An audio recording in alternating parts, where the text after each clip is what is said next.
الصلاة خير من النوم۔ پیارے دوستو، ایک لڑکی جس کا نام ماہین تھا، وہ بہت سلجھی ہوئی لڑکی تھی۔ وہ مولانا صاحب کی اکلوتی لڑکی تھی۔ جب وہ لڑکی بڑی ہوئی تو اس کی خوبصورتی کے چرچے پورے گاؤں میں ہونے لگے، اور ہوتے بھی کیوں نہ، وہ بہت ہی خوبصورت تھی۔ اس کی خوبصورتی پر 1 کروڑ پتی کا لڑکا اپنا دل ہار بیٹھا، جس کا نام عادل تھا۔ وہ ایسی محفل کی زینت بنتا تھا جہاں صرف شراب نوشی ہوا کرتی تھی، اور اس کے عورتوں کے ساتھ ناجائز تعلقات بھی رہتے تھے۔ جب اس سے اس کے دوست نے پوچھا، تم ایک رنگین مزاج آدمی ہو تو تمہیں مسجد کے امام صاحب کی بیٹی ہی کیوں پسند آئی؟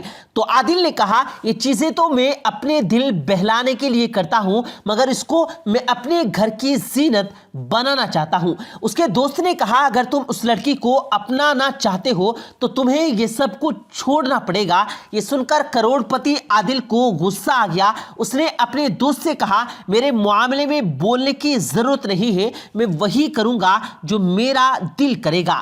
عادل کا دوست عادل کے ہی خرچے پر پل رہا تھا۔ اس نے یہ سوچا، یہ تو عقل کا اندھا ہے، اس کو ناراض کیا تو میرا خرچہ پانی بند ہو جائے گا۔ عادل کے دوست نے کہا، بھائی میں تو مذاق کر رہا تھا، تم بالکل ٹھیک ہو۔ عادل نے اپنی ماں کو امام صاحب کے گھر بھیجا تاکہ اس کے رشتے کی بات کر سکے۔ امام مسجد نے کہا، مجھے سوچنے کا وقت چاہیے، میں اپنی بیٹی کی مرضی ضرور پوچھوں گا۔ امام صاحب اپنی بیٹی کے پاس آئے اور بولے، ہمارے گاؤں کے 1 کروڑ پتی کی ماں رشتے کے لیے ہمارے گھر آئی تھی، میں تم سے تمہاری مرضی پوچھنا چاہتا ہوں۔ تو ماہین نے کہا، ابو جان، وہ عیاش اور بدکار انسان ہے، اگر آپ میری مرضی پوچھنا چاہتے ہیں تو میں ایسے شخص کی بیوی یعنی شریک حیات نہیں بننا چاہتی۔ امام صاحب نے کہا، بیٹی تم نے میرے دل کی بات کہہ ڈالی، مجھے بھی وہ لڑکا پسند نہیں ہے، میں یہ دیکھنا چاہتا تھا کہ تم کون سا فیصلہ کرتی ہو۔ کچھ دن کے بعد کروڑ پتی عادل نے اپنی ماں کو دوبارہ امام صاحب کے گھر بھیجا۔ مولوی صاحب نے صاف انکار کر دیا۔ عادل کی ماں واپس لوٹ کر آئی اور اپنے بیٹے کے سامنے سارا واقعہ بیان کیا۔ عادل غصے سے پاگل ہو گیا اور بولا، اس لڑکی نے مجھے ٹھکرا کر بہت بڑی غلطی کر دی ہے، میں اسے زمانے میں رسوا کر دوں گا۔ اس کی ماں نے اسے سمجھایا، بیٹا اگر تم ایک سلجھے ہوئے انسان ہوتے تو وہ لڑکی تمہیں کبھی بھی انکار نہ کرتی۔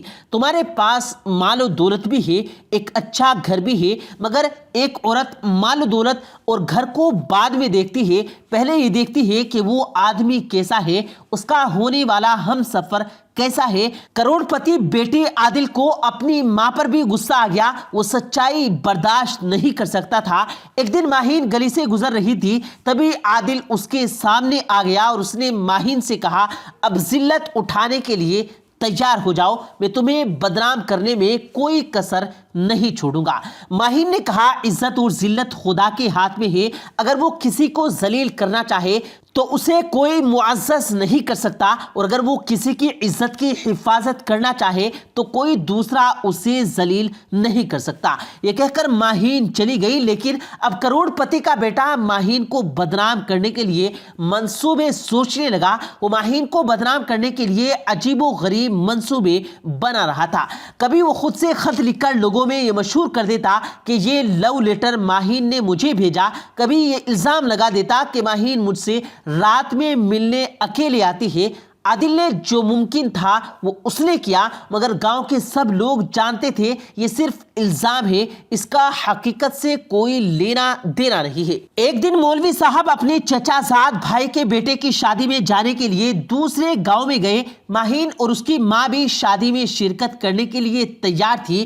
1 ہفتے بعد مولوی صاحب کا خاندان واپس آیا تو ماہین کے پیٹ میں ہلکا سا درد محسوس ہوا۔ مولوی صاحب اسے گاؤں کے ایک حکیم کے پاس لے گئے۔ حکیم نے دوائی دی اور تسلی دی کہ آپ کی بیٹی جلدی ہی ٹھیک ہو جائے گی۔ 5 مہینے بعد ماہین کو دوبارہ درد ہوا۔ اس بار درد بہت زیادہ تھا جس کی وجہ سے ماہین بے ہوش ہو گئی۔ ماہین کا پیٹ پھول چکا تھا۔ مولوی صاحب ماہین کو دوبارہ حکیم کے پاس لے کر گئے تو حکیم نے دعویٰ کر دیا کہ ماہین حاملہ ہو چکی ہے، کیونکہ پیٹ کے اندر بچہ حرکت کرتا دکھائی دیتا ہے۔ یہ وہ دور تھا جس میں الٹرا ساؤنڈ اور مشینیں موجود رہی تھی۔ مولوی صاحب شرم سے پانی پانی ہو گئے اور ماہین کو ساتھ لے کر گھر پر روانہ ہو گئے۔ کروڑ پتی کا بیٹا حکیم کے پاس آیا اور حکیم سے پوچھنے لگا مولوی صاحب کی بیٹی کو کیا تکلیف ہے۔ حکیم نے عادل کو سب بتا دیا۔ کروڑ پتی عادل کی خوشی کی انتہا نہ رہی کہ ماہین کو کس طرح بدنام کیا جا سکے، تو اس کے دماغ میں ایک شیطانی ترکیب آئی اور اس نے ایک مداری کو پیسے دے کر یہ کام سونپ دیا کہ پورے گاؤں میں یہ شور کر دے کہ مولوی صاحب کی بیٹی بنا نکاح کیے ماں بننے والی ہے۔ بہت سارے لوگ یہ بات سن کر مولوی صاحب کے دروازے پر جمع ہو گئے اور وہ مولوی صاحب سے حقیقت جاننا چاہتے ہیں، مگر مولوی صاحب کا جھکا ہوا چہرہ دیکھ کر سبھی لوگ سمجھ گئے۔ لوگوں نے مولوی صاحب کو نہ صرف مسجد کی امامت سے ہٹا دیا بلکہ کہا آپ کے پاس 2 دن ہیں، 2 دن کے اندر آپ گاؤں چھوڑ کر چلے جائیں، کیونکہ ہمارے گاؤں میں ایسے بے حیا لوگوں کی کوئی جگہ موجود رہی ہے۔ ماہین اپنی ماں کی قسم کھاتی رہی کہ مجھے کسی نامحرم نے چھوا تک نہیں۔ مولوی صاحب تلوار لے کر آئے اور اپنی بیٹی کا سر قلم کرنا چاہتے تھے، مگر اس کی ماں سامنے آ گئی اور کہا میں ثابت کر دوں گی کہ میری بیٹی بے قصور ہے۔ ماہین کی ماں نے ایک حکیم کا نام سنا تھا جو بہت عزت رکھتا تھا۔ وہ دونوں ماہین کو لے کر ان کے پاس گئے۔ حکیم نے دیکھا ماہین کا پیٹ پھولا ہوا ہے، اس کے پیٹ میں حرکت بھی ہو رہی ہے۔ حکیم صاحب نے اسے ایک کمرے میں ایک کتا ذبح کر دیا اور دوسرے کمرے میں ایک بکرا ذبح کر دیا۔ حکیم نے بکرے کا گوشت بنایا اور مولوی صاحب، ان کی بیوی اور ماہین کو دعوت دی، انہیں کھانا کھلایا۔ حکیم نے ماہین سے کہا کیا تم نے بنا برتن کے کہیں سے پانی پیا تھا؟ ماہین نے بتایا جی ہاں، ایک دن ہم شادی کے لیے جا رہے تھے، گرمی کی وجہ سے سخت پیاس لگی تھی تو میں نے ایک نہر سے چلو بھر کر پانی پی لیا تھا۔ پھر حکیم ماہین کو اس کمرے میں لے گئے جہاں کتا ذبح کیا تھا، تو ماہین نے کڑوے لہجے میں کہا کہ کتے کو کس نے ذبح کیا؟ تو حکیم نے کہا تمہارا علاج اسی وقت ممکن تھا جب تمہیں کتے کا گوشت کھلا، تم نے جو ابھی گوشت کھایا وہ کتے کا گوشت تھا۔ جب ماہین نے یہ سنا تو اسی وقت اس کا جی متلانے لگا اور اسے ایک زوردار الٹی آئی، یعنی کہ وہ وومیٹنگ کرنے لگی۔ اس کے پیٹ سے بہت سا پانی نکلا اور اس کے بعد ایک بڑا سا میںڈھک نکلا۔ مولوی صاحب نے حکیم سے پوچھا کہ یہ کیا ماجرا ہے؟ حکیم نے مولوی صاحب کو بتایا کہ جب ماہین نے نہر سے پانی پیا تھا تو اس پانی کے ساتھ ایک چھوٹا سا میںڈھک جو انڈے کی شکل میں تھا وہ ماہین کے پیٹ میں چلا گیا اور وہ پیٹ میں ہی پرورش پاتا رہا۔